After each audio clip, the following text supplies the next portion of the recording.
আপন মনে খেলে, আপন মনে হাসে পোস্ত, আপন মনে চলে, আপন মনে চলতে চলতে মুখ বেঁকিয়ে ভাবে, আপন মনে চলতে চলতে মুখ বেঁকিয়ে ভাবে, ওই আকাশ থেকে মেঘ নামিয়ে ভিজতে কেমন লাগে পোস্ত।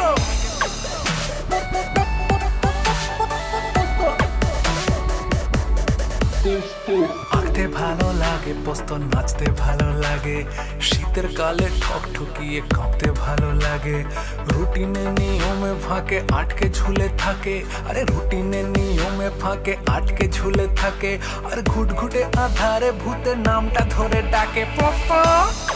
প্রত্যেক পরিচালকেরই জীবনে কিছু একটা দুর্বলতা থাকে। আমাদের ক্ষেত্রে বোধহয় শান্তিনিকেতন, তার মানুষজন, তার আচার ব্যবহার, সেই জিনিসগুলো। এক্ষেত্রে ওই ঠাকুরদা ঠাকুমার বাড়িটা আমরা রেখেছিলাম। এত সুন্দর বাড়িটা ছিল, এত মানে আমাদের গল্পের সাথে মানে সুটেবল ছিল বাড়িটা, সেই সুন্দরভাবে সাজানো হয়েছিল বাড়িটাকে।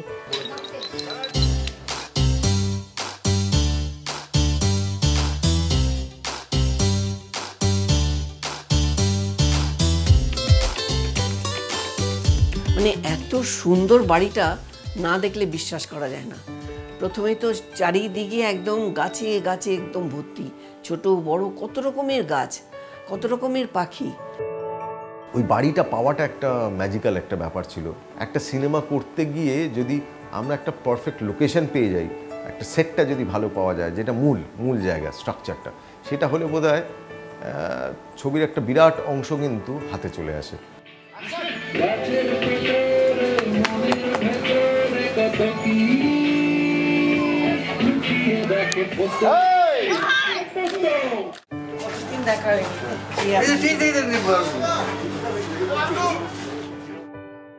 এত সুন্দর লোকেল এসেছিল ছবিতে, তার আলাদা স্বাদ তৈরি হয়। হ্যাবিটেবল একটা জায়গা, যেটা সুন্দর, যেখানে ছেলেপিলে মানুষ হয় পড়াশুনো করে স্কুলে গিয়ে, তার সৌন্দর্য, তার কি বলবো, তার এমনকি সুগন্ধটুকুন পর্যন্ত যেন ছবির মধ্যে আছে। এটা ভালো লাগে।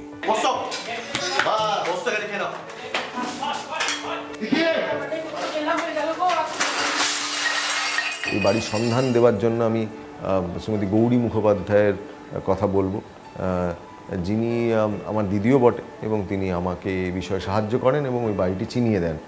এবং ওটি আমাদের বিখ্যাত শিল্পী শ্রীমতী দীপালি ভট্টাচার্যের বাড়ি, তো যার ফলে আরও বেশি সুবিধে হয়েছিল ওই বাড়িটা শুটিং করবার ক্ষেত্রে।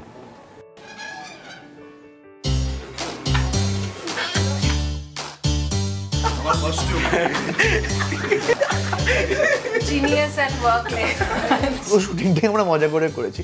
বাট আমার আর শিবুর এটা বহু দিন ধরে রয়েছে যে একটা যখনই আমরা মিট করি, আমরা সেটা যেখানেই হোক, পৃথিবীর যেখানেই আমরা মিট করি, one thing which we do is আমরা দুজনে মোটামুটি শুয়ে পড়ে প্রণাম করি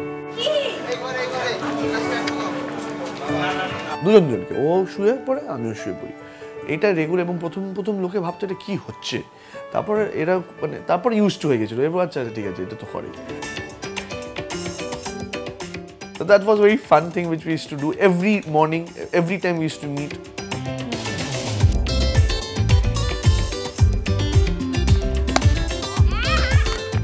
এই ছবিতে একটা ক্রিকেট ম্যাচ আছে, আর খুব ছোট্ট স্প্যানে, কিন্তু হয়তো ছবিতে খুব ছোট্ট স্প্যানে আছে, কিন্তু আমাদের দুই ডিরেক্টর খুব পাগল হয়ে গেছিলেন। একজন বলবো খুব রেগে গেছিলেন, অন্যজন ইনফ্যাক্ট ওই ক্রিকেটেও ইনভলভ ছিলেন। আমি শিবুর কথা বলছি, মানে শিবু নিজেও ক্রিকেট খেলতে নেমে গেছিল, আর নন্দিতা দি বলছে ওটা দেরি হয়ে যাচ্ছে, শুটিংটা করতে হবে। ডিরেক্টর কাল আমাকে ব্যাডমিন্টনে হারিয়েছে, আমি দেখে নেবো। তো আপনি তো নিজেকে রুখতে পারবেন না, ওটা শান্তিনিকেতন মনে হচ্ছে একদম সেই পুরনো ছোট্টবেলার জায়গায় চলে গেছি আর কি। আর সেখানে যিশুবাবু রয়েছেন, সুতরাং যিশুবাবুর সঙ্গে তো ক্রিকেট খেলার এই জায়গাটা, যিশুবাবু বল করবে না, সে যিশুবাবুকে মারবো, এটা তো করতেই হবে না।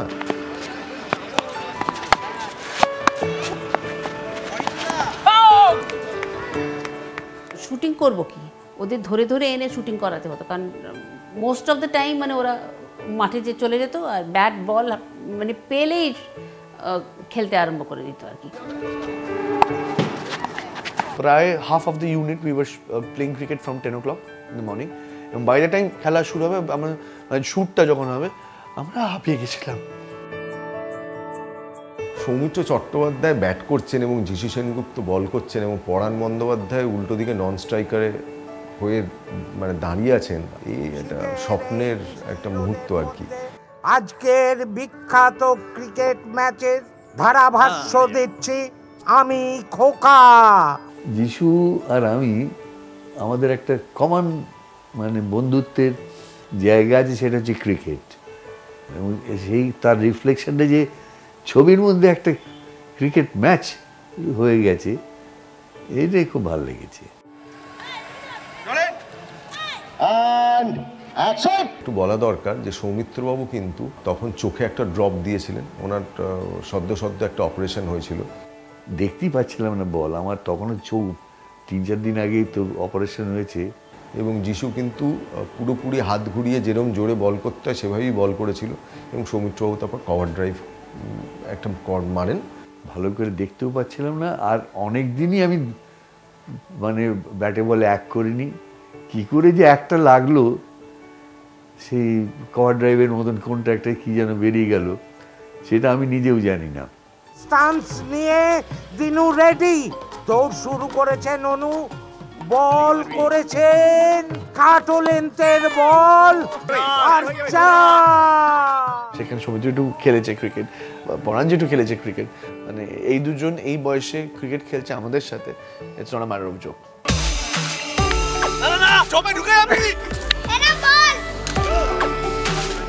আমার ক্যামেরা তো আর ভাঙবে, এত জোরে জোরে মারছে। 1 2 3। এরপরে যেটা আসে সেটা হচ্ছে বাবুল সুপ্রিয়র ক্যারেক্টারটা। Our first business venture together. Cambridge, man. আচ্ছা, পোস্ত তো জন্ম থেকে এখানে।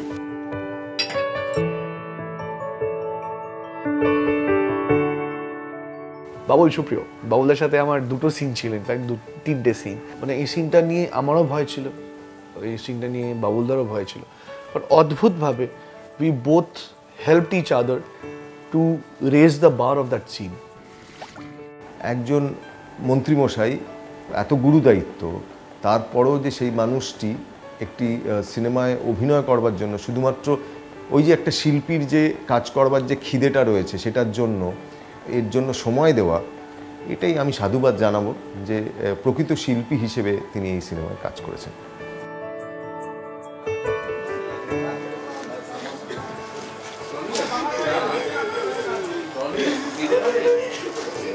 জীবনে অভিনয় করবো না, নেই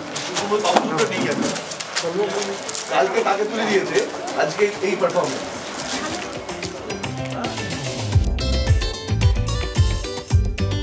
পৃথিবীতে কোনো অভিনেত্রীকে বিশ্বাস করবেন না। অভিনেত্রী যখনই বলবে যে সে মেকআপ করেনি, তখনই জানবে সে মেকআপ করেছে।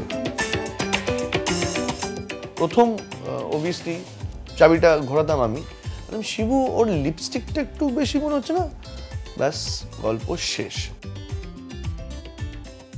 একটা আই মেকআপ নিয়ে তো প্রত্যেক দিন দেখছি সময় যাচ্ছে, বয়োজ্যেষ্ঠ শিল্পীরা দাঁড়িয়ে থাকেন হচ্ছে। আমাকে একদম মেকআপ করা হতো না, তো আমাকে বলছে তোর মেকআপ করা হবে না। বস, আমি commercial heroine, what can I do?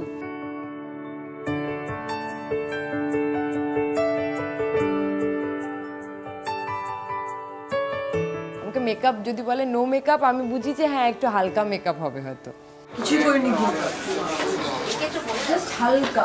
না, এটা আমি কমাতে পারছি না, প্লিজ প্লিজ, ওটা আঁকা ভুল মনে হচ্ছে, আমি এলাও করতে পারবো না, সরি।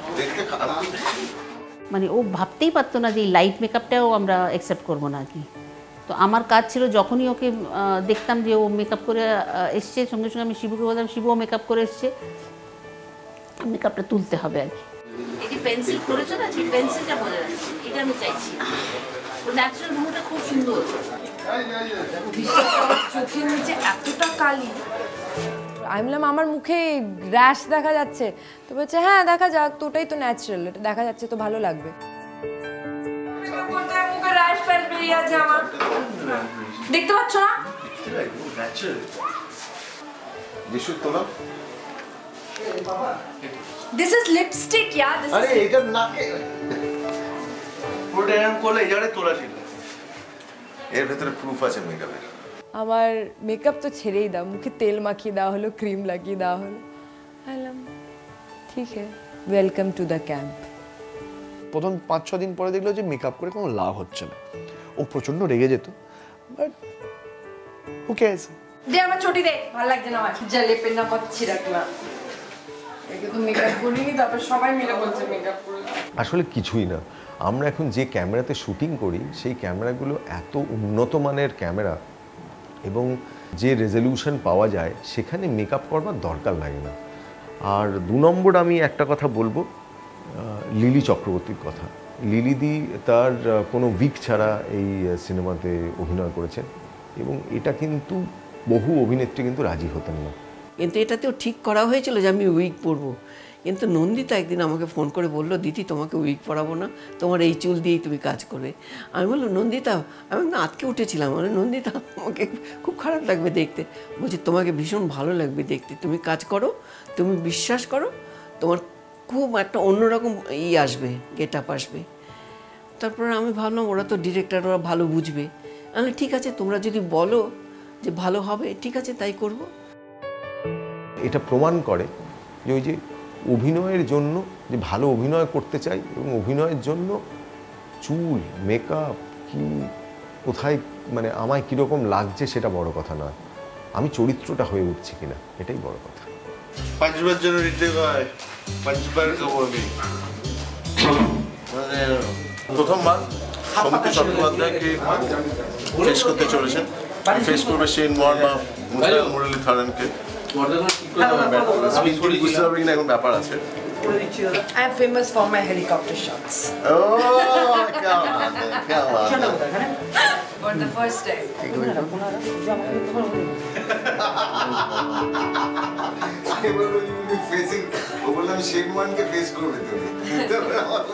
আমি হেলিকপ্টার শট মারতে পারি।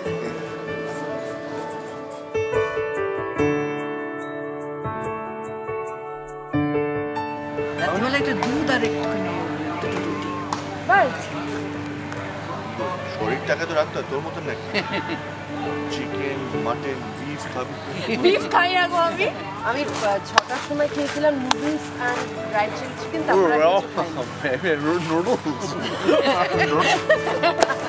খাওয়া নিয়ে হুল্লোড় হতো, মানে ব্রেক মানে হচ্ছে পৃথিবী এদিক থেকে ওদিক হয়ে যায়, আমরা সবাই একসাথে বসে খেতাম, সেটা একটা খুব মজার হতো। রোজ পোস্তর একটা না একটা আইটেম থাকতোই। কখনো পোস্তর বড়া, কখনো আলু পোস্ত, কোনোদিন পোস্ত বাটা, কোনোদিন পোস্ত ভাজা, বেগুন পোস্ত, কখনো ঢ্যাঁড়স পোস্ত, পটল পোস্ত, পোস্ত অ্যান্ড পোস্ত।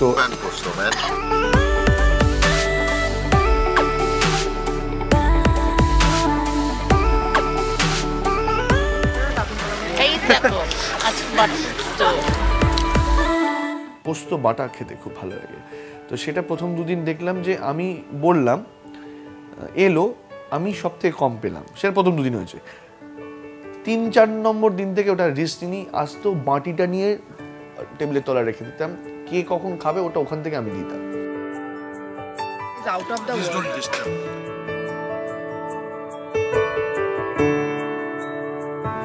gradually I increased weight 5 kg or I don't know 6 kg probably আমার increase হয়ে গেছিল because of all those heavy food, পোস্ত, আলু পোস্ত, পোস্তর বড়া, ঘি, ভাত। I love those, but খেলে তো weight বাড়বে।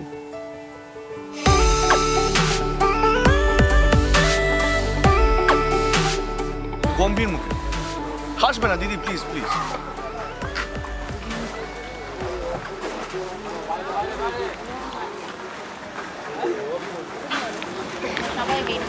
আমার জন্য লিলি, লিলি আমার জন্য ওয়েট করছো? সমুদ্রের বাইরে বসে সবাই ওয়েট করছে।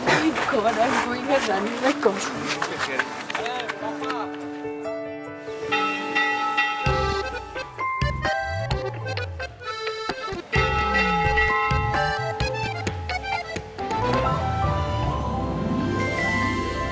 বিশ্বভারতীর শুটিংটা মানে আমি একটু জেদ করেছিলাম, যদি মন্দিরে যদি এই শুটিংটা আমরা করতে পারি তাহলে ছবিটাতে একটা ভ্যালু এডিশন হবে আর কি।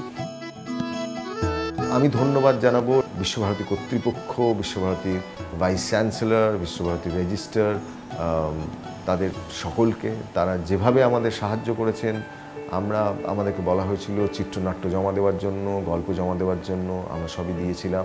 তারা ফাইনালি আমাদেরকে সেই যে পারমিশন দেন যে আমরা ওখানে শুটিং করতে পারি, তার জন্য সারা জীবন আমরা কৃতজ্ঞ হয়ে থাকবো। বলিস না, এটা বাজে মুদ্রা, এটা করবি না। এই এনে যে বাবা, ভাবছি আমি আমার বয়স ছোট, এটা করবি না, এটা পূরণ করতে চাইছি।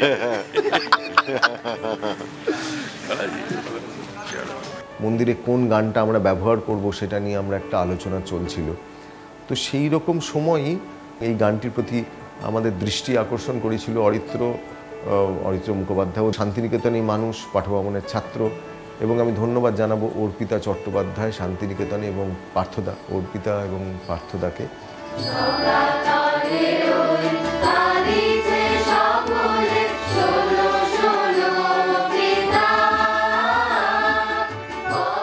তারা যেভাবে আমাদেরকে সাহায্য করেছে এই গানটি তোলাবার ক্ষেত্রে, তো সেইটা একটা বিরল অভিজ্ঞতা।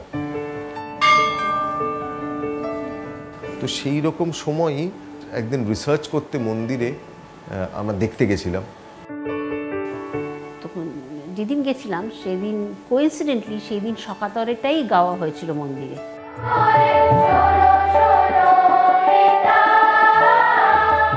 এবং গানটি শুনতে শুনতে যেটা আমাদের মনে হয়েছিল যে এই গানের কথার সঙ্গে দীনেন লাহিড়ী এবং গৌরী লাহিড়ীর জীবনের কথা যেন গানটার ভেতরে রয়েছে।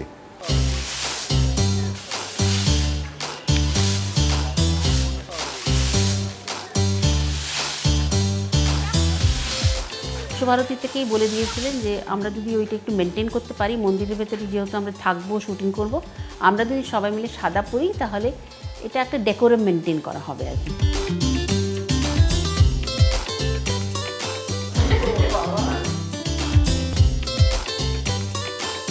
আমরা ঠিক করলাম যে ইউনিটের সবাইকে আমরা সাদা পরাবো, সাদা পায়জামা পাঞ্জাবি, সাদা শাড়ি, সাদা সালোয়ার কামিজ, এবং সেটা আমরা মেনটেন করেছিলাম। সেটা অদ্ভুত একটা দৃশ্য, মানে ক্যামেরাম্যান যিনি হাফ প্যান্ট পরে শুটিং করেন তিনি একটা সাদা পায়জামা পাঞ্জাবি পরে তো সেদিন শুটিং করছেন আর কি। মানে ওনাকে দেখেই আমাদের মানে অবাক লাগছিল আর কি, কিন্তু আমরা সেটা মেনটেন করেছিলাম মানে মন্দিরের পবিত্রতাটা মেনটেন করার জন্য। আর সেটা আমার মনে হয়েছে যে একটা খুব ভালো কাজই হয়েছে আর কি।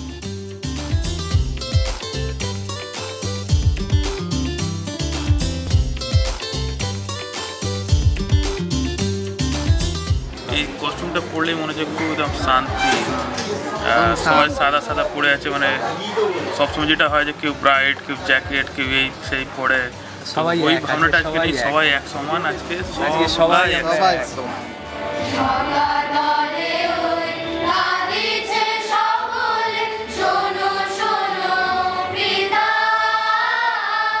শান্তিনিকেতনের ছেলেমেয়েরা, তাদের ভেতরে তো একটা অনায়াস জায়গা ছিল যে তারা এটাই তাদের গাইতে হয়, কিন্তু পোস্তর ক্ষেত্রে এটা কিন্তু একটা নতুন জায়গা ছিল, কারণ সে কোনোদিন সকাতরে গায়নি এবং তাকে দীর্ঘদিন ধরে প্র্যাকটিস করে গানটা তুলে এবং ফাইনালি সে মন্দিরে গাইতে যায়।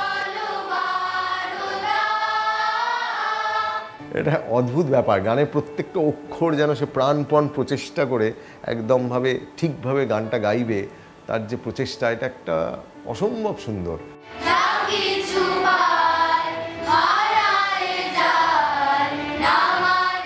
বোধহয় সব সরলতা, সব মুগ্ধতা, সব বাৎসল্য পুরোটাই যেন ওর ওই সকাতরে গানটা গাইবার ভেতরে যেন রয়েছে।